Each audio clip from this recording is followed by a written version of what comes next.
Teja TV news కు స్వాగతం. ముందుగా హెడ్లైన్స్. 22 నిమిషాల్లో ఆపరేషన్ సింధూర్ పూర్తి చేశాం. రాజ్నాథ్.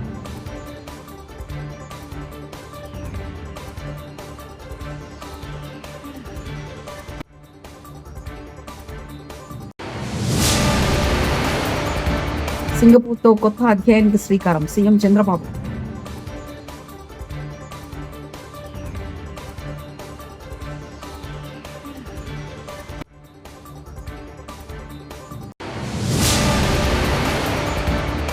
సిగాచి కంపెనీ యాజమాన్యంతో రేవంత్ రెడ్డి కుమ్మక్కయ్యాడు. హరీష్ రావు.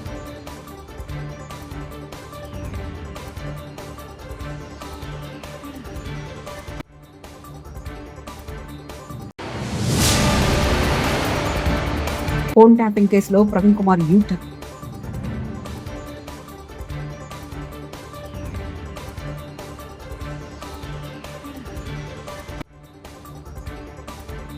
భారత సైన్యం సత్తాకు ఆపరేషన్ సింధూర్ నిదర్శనమని, మన వీర జవాన్ల పాత్ర వెలకట్టలేందని కేంద్ర రక్షణ శాఖ మంత్రి రాజ్నాథ్ సింగ్ అన్నారు. ఆపరేషన్ సింధూర్తో ప్రపంచానికి తన సత్తా చాటమని తెలిపారు. పహల్గామ్ ఉగ్రదాడి ఆపరేషన్ సింధూర్పై లోక్సభలో సోమవారం నాడు ప్రత్యేక చర్చను రాజ్నాథ్ సింగ్ ప్రారంభించారు. ఏప్రిల్ 20న పహల్గామ్ ఉగ్రదాడికి ప్రతిగా ఆపరేషన్ సింధూర్ పేరుతో మిలిటరీ యాక్షన్ చేపట్టింది. దీనిపై ప్రత్యేక చర్చలో రాజ్నాథ్ సింగ్ పాల్గొంటూ కేవలం 22 నిమిషాల్లో ఆపరేషన్ సింధూర్ పూర్తి చేశారని చెప్పారు. इनमें से 7 आतंकी शिविरों को भारतीय सेना ने पूरी तरह से नष्ट कर दिया था, जबकि भारतीय वायुसेना ने मुरीदके और बहावलपुर को नेस्त नाबूद किया, जो लश्कर-ए-तोयबा और जैसे मोहम्मद के केंद्र हैं। पूरा ऑपरेशन मात्र, अध्यक्ष महोदय, जानकर पूरे सदन को प्रसन्नता होगी कि विद इन 22 मिनट्स पूरा ऑपरेशन समाप्त हो गया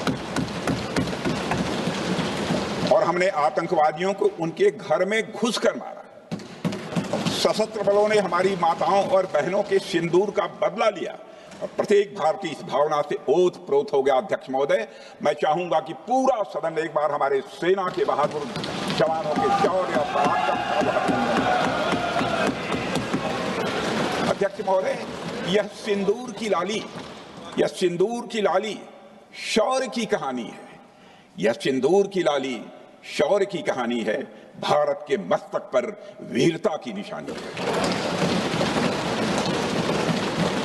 अध्यक्ष महोदय, सेनाओं ने अंधेरी रात होने के बावजूद हमले की सफलता के स्पष्ट एविडेंस भी నాలెడ్జ్ ఎకనామీలో ఏపీ నిపుణులు ప్రపంచవ్యాప్తంగా పనిచేస్తున్నారని ఆంధ్రప్రదేశ్ ముఖ్యమంత్రి నారా చంద్రబాబు నాయుడు వ్యాఖ్యానించారు. Green energy, green hydrogen, transmission కారిడార్లు, పోర్టులు తదితర రంగాల్లో సింగపూర్ కంపెనీలో భాగస్వామ్యం వహించాలని కోరారు. ఇవాళ సింగపూర్లోని సీఎం చంద్రబాబు బృందం 2వ రోజు పర్యటించారు.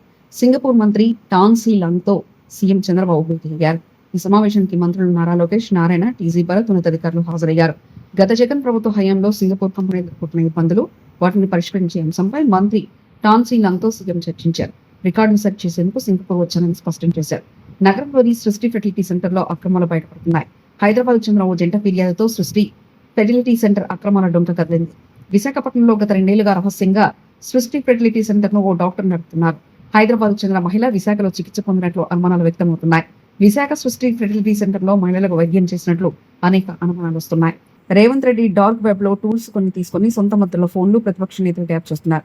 దాని మీద ఎంక్వైరీ వేయాలని సిట్ అధికారులను కోరాను. ఆ మంత్రులకు కూడా సిట్ కార్యాలయానికి పిలిపించి వాళ్ళ ఫోన్లో ఎగ్జామినేషన్ చేయాలి. బీఆర్ఎస్ నాయకుడు ఆర్ఎస్ ప్రవీణ్ కుమార్ రేవంత్ రెడ్డి అని కూడా సిట్ అధికారులకు నేను రాతపూర్వకంగా ముఖ్యమంత్రి రేవంత్ రెడ్డి గారి మీద కంప్లైంట్ కూడా సిట్ అధికారులకు ఇవ్వడం జరిగింది. నేను సౌత్ ఫస్ట్ పోస్టులో వచ్చినట్టుగా నేను ఆ ఎవిడెన్స్తో సహా సిట్ అధికారులకు ఈ కంప్లైంట్ ఇవ్వడం జరిగింది. రేవంత్ రెడ్డి గారు ఫోన్లు ట్యాపే కాదు, మరి డార్క్ వెబ్లో అత్యంత ఆధునిక, అత్యంత ఖరీదైన సాఫ్ట్వేర్ టూల్స్ వాడుతూ తన ఓన్ మంత్రుల మొబైల్ ఫోన్లను హ్యాక్ చేస్తూ ఉన్నారు. ప్రతిపక్ష నాయకుల మొబైల్ ఫోన్లు కూడా హ్యాక్ చేస్తూ ఉన్నారు. మిగతా బిజినెస్ మెన్ల మొబైల్ ఫోన్లు కూడా హ్యాక్ చేస్తూ ఉన్నారు అనేది పూర్తిగా సౌత్ ఫస్ట్ పత్రిక రాసింది. దీని మీద కూడా పూర్తిగా ఎంక్వైరీ చేయాలి. ఆ మంత్రులను మీరు సిట్ ఆఫీస్కు పిలిపించాలి. వాళ్ళ ఫోన్లు కూడా మీరు ఎగ్జామిన్ చేయాలి. వాళ్ళ ఫోన్ల మీద కూడా ఫోరెన్సిక్ ఎగ్జామినేషన్ చేయాలి. వాళ్ళ ఫోన్లలోకి ఏ విధంగా మరి సాఫ్ట్వేర్ మాల్వేర్ పంపించిన విషయాల మీద కూడా పూర్తిగా ఎగ్జామిన్ చేయాలని చెప్పేసి కూడా నేను సిట్ అధికారులను కోరడం జరిగింది. ఎస్ఎల్బీసీ టన్నెల్ ప్రమాదంలో ఇంకా సవాలు దొరకలేదు, మీకు బూడిదైనా ఇచ్చామని అధికారులు నిర్లక్ష్యంగా మాట్లాడుతున్నారని, సిగాచిపేలులో రవి అనే కార్మికుడి ఆచూకీ తెలియలేదు, అతను కుటుంబ సభ్యులు ఎంత తిరిగినా డెత్ సర్టిఫికెట్ ఇవ్వడం లేదు, పరిహారం ఇవ్వడం లేదు, అధికారులు నిర్లక్ష్యంగా బూడిద దొరికిందని సమాధానం ఇస్తున్నారంటూ హరీష్ రావు వ్యాఖ్యానించారు. యశ్వంత్ ఇచ్చినటువంటి కంప్లైంట్, చనిపోయిన కార్మికుడు జగన్మోహన్ చనిపోతే ఆయన కొడుకు యశ్వంత్ కంప్లైంట్ ఇచ్చాడు. ఆ కంప్లైంట్ లో ఎంత స్పష్టంగా చెప్పారంటే, ఈ సిగాచి కంపెనీలో పాతబడిన మెషినరీ ఉండడంతో ప్రమాదం సంభవిస్తుందని ఎన్నోసార్లు మా నాన్న మరియు ఇదే కంపెనీలో పనిచేయుచున్న వర్కర్లు కంపెనీ మేనేజ్మెంట్ కు చెప్పడం జరిగింది.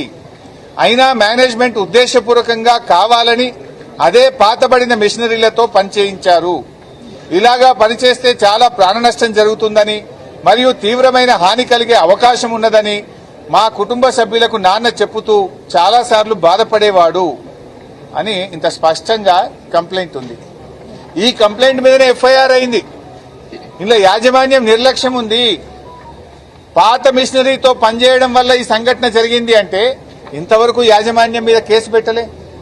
ఇంతవరకు యాజమాన్యానికి సంబంధించి ఒక్కరిని అరెస్ట్ చేసిండ్రా అంటే నేను అడుగుతున్నా, రేవంత్ రెడ్డి ఎవరిని కాపాడే ప్రయత్నం చేస్తున్నావు? యాజమాన్యంతో ఎందుకు కుమ్మక్కైనావు నువ్వు? ఎందుకు యాజమాన్యం మీద కేసు పెట్టలే, వాళ్ళని అరెస్ట్ చేయలేదు? కంప్లైంట్ లో స్పష్టంగా ఉంది. ఈ కంప్లైంట్ మీదనే ఎఫ్ఐఆర్ అయింది. యాజమాన్యం నిర్లక్ష్యం వల్ల, పాత మిషనరీ పెట్టడం వల్ల, ఎన్నోసార్లు చెప్పిన నిర్లక్ష్యం చేయడం వల్ల ఈ బ్లాస్టింగ్ జరిగింది, దీంట్లో మా వాళ్ళు చనిపోయారని అంత స్పష్టంగా కంప్లైంట్ వస్తే రేవంత్ రెడ్డి ఎందుకు యాజమాన్యాన్ని కాపాడుతుంది? యాజమాన్యంతో ఉన్న లాలూచి ఏంది అని నేను అడుగుతా ఉన్నా. ఎందుకు యాజమాన్యానికి సంబంధించిన వ్యక్తులను ఈ రోజు వరకు అరెస్ట్ చేయలేదు? దీనికి సమాధానం చెప్పాలని చెప్పి కూడా నేను ప్రభుత్వాన్ని డిమాండ్ చేస్తాను. ఉతికేటోళ్ళు, చేపలు పట్టేటోళ్ళు బ్రతుకులు రేవంత్ రెడ్డి మార్చాడు. షాద్ నగర్ కాంగ్రెస్ ఎమ్మెల్యే వీరవల్లి శంకర్. ఉతికేటోళ్ళ బతుకులే మార్చిర్రు. ఇంకేం కావాలో చెప్పు, దానికంటే ఇంకో గొప్పతనం ఏం? చేపలు పట్టేటోళ్ళ బతుకులే మార్చిర్రు. సిగాజీ ఘటన జరిగి 4 రోజులు కావస్తుంది. బాధిత కుటుంబాలు కన్నీళ్ల మధ్య నెలమాస్కం చేసుకుంటున్నారు. సీఎం వచ్చి ₹1 ఎక్స్గ్రేషియా ప్రకటించారు. 4 రోజులైంది, ఒక్కరికి అందలేదు. అంతిమ కార్యక్రమాలు జరిపేందుకు శవాలు కూడా ఇవ్వలేదు స్థితి. బూడిదను తీసుకెళ్లి గోదావరిలో కలుపుకున్నామని కన్నీరు పెట్టుకున్నారు. ఉమ్మడి ఏపీలో, మన రాష్ట్రంలో ఇంత దారుణమైన ప్రమాద ఘటన జరగలేదు. 54 మంది చనిపోతే ప్రభుత్వ స్పందన అత్యంత దయానీయం, బాధ్యతారహితం. ఎక్స్గ్రేషియా, డెత్ సర్టిఫికెట్ ఎప్పుడు ఇస్తారు?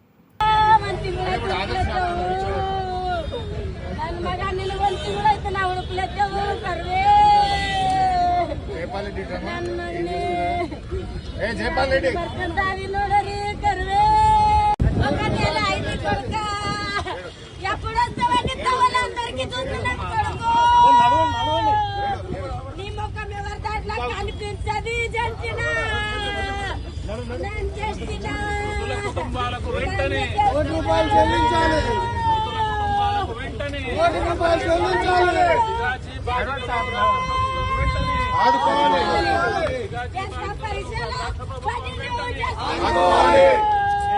హన్మకొండ జిల్లా ధర్మసాగర్ మండలం నారాయణగిరి గ్రామంలోని జెడ్పీ హైస్కూల్ 1983-84 బ్యాచ్ పూర్వ విద్యార్థుల ఆత్మీయ సమ్మేళనం ఉత్సాహంగా జరిగింది. ఈ సందర్భంగా భాస్కర్ రెడ్డి ఆధ్వర్యంలో ఏర్పాటైన కార్యక్రమంలో వల్లపరెడ్డి నరేందర్ రెడ్డి, గడ్డం రాజయ్య, బెల్లం రాజయ్య, కోటలింగం, లింగారావు, కర్ర సురేందర్ రెడ్డి, వక్కల భద్రయ్య తదితరులు పాల్గొన్నారు. పూర్వ విద్యార్థులు తమ విద్యార్థి దశ జ్ఞాపకాలను, ఉపాధ్యాయుల పట్ల కృతజ్ఞతలను, తాము సాధించిన విజయాలను పంచుకున్నారు. మరణించిన మిత్రులను స్మరించుకుంటూ భావోద్వేగానికి గురయ్యారు. ఈ కార్యక్రమంలో ఉపాధ్యాయులు రాధా, కిషన్ పాల్గొన్నారు.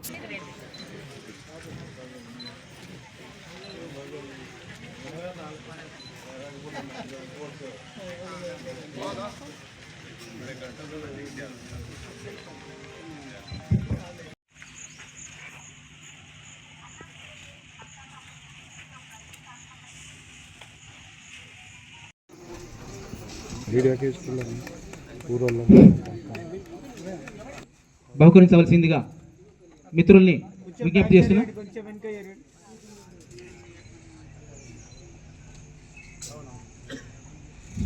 మ్యాథమెటిక్స్ నేర్పిస్తూ వాళ్ళ అబ్బాయి కూడా మా క్లాస్మేట్ మిన్సే వారు మాకు చెప్పలేదు. బిపిన్ పూలమాల వేసి నూతన వస్త్రాలు బహుకరించవలసిందిగా నిత్యానందం రారాజ్ భాయ్ భద్రే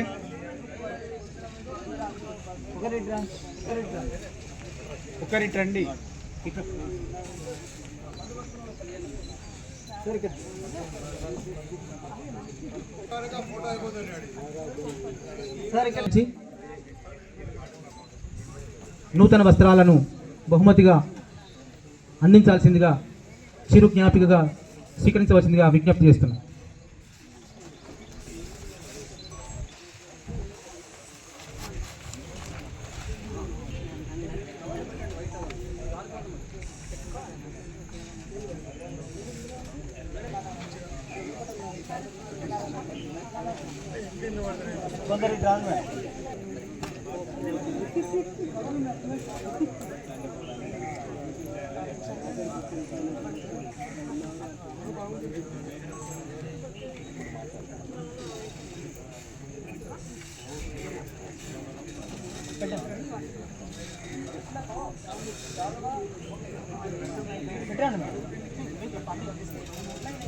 శాలువా బోకేతో సత్కరిస్తున్నారు. ఈ చిరు జ్ఞాపికగా ఈ పాఠశాల తరపున హెడ్ మాస్టర్ రామ్దాన్ గారు జేవియర్ సార్ని ఇక్కడికి పంపడం జరిగింది. ఒకసారి వారిని వేదిక వద్దకు ఆహ్వానిస్తూ శ్రీమతి డాక్టర్ అరుణశ్రీతో మన జ్ఞాపకాలను సార్ ఇక్కడ చూడండి.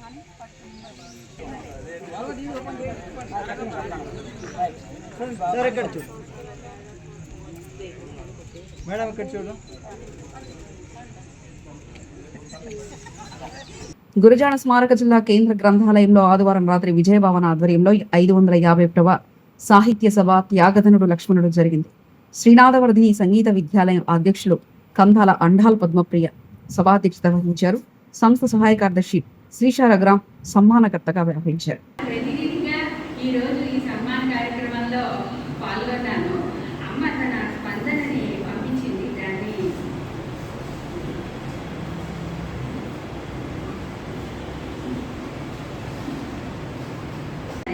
చాలా సులభంగా అర్థమయ్యేది.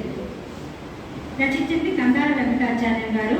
డాక్టర్ ఉభయ వేదాంత ప్రవర్తకులు డాక్టర్ శ్రీమాన్ కందాల వెంకటాచార్య స్వామి వారు మా నాన్నగారు.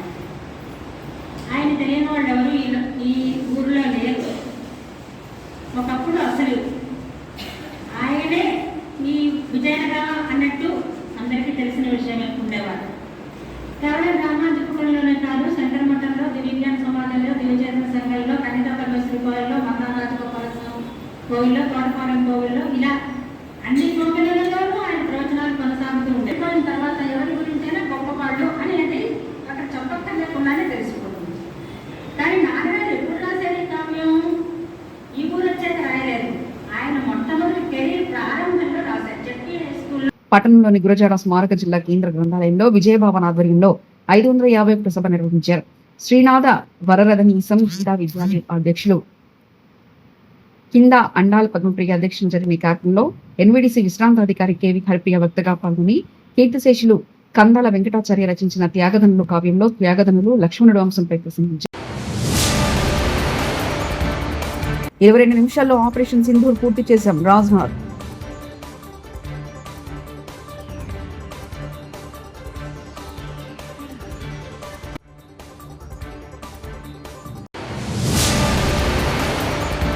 సింగపూర్తో కొత్త అధ్యాయానికి శ్రీకారం సీఎం చంద్రబాబు.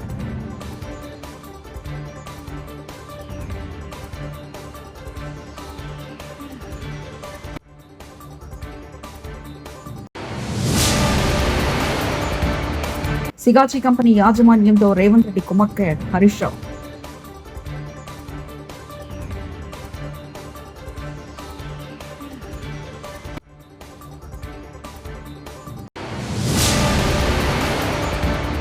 ఫోన్ ట్యాపింగ్ కేసులో ప్రవీణ్ కుమార్ యూటర్న్.